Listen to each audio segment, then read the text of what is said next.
Alright, class. Well, my presentation was on Horace Mann, and before I start, I'm going to give you guys a quote that he said.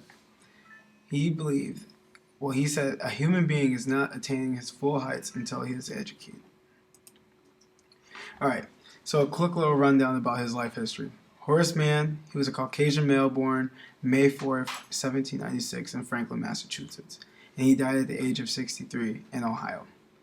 He was born into a poor family, and they were farmers. He ended up teaching himself mostly his own education up to the point where he eventually became admitted to Brown University as a sophomore. He studied law here at Brown University, and after he graduated, he became a politician, eventually earning a spot in both houses in the Congress. First as a House of Representative, where he served for a full term, and then in the Senate, where he also served as his full term. He was the majority leader during the time at the Senate also. Some of his contributions that he made to the education department field was he was elected as the first secretary in Massachusetts State Board of Education in 1837.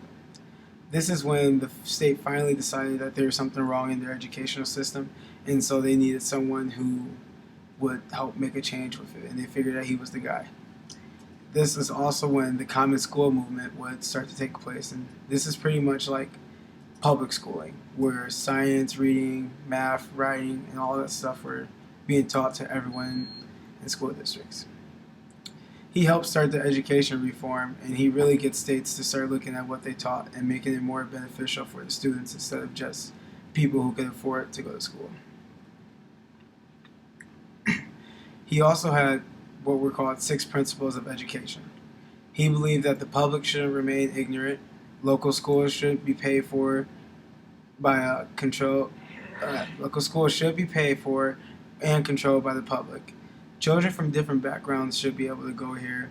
The school should not be religious. Most people should be taught with a free society aspect, and only well-trained teachers should teach. What he meant by this was he didn't think that people should just not go to school. He believed that everyone should go to school and everyone should have an equal opportunity. So that's why he believed that the public shouldn't remain ignorant.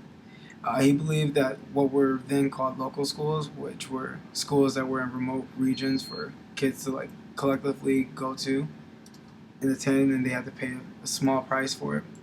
Well, a nice price.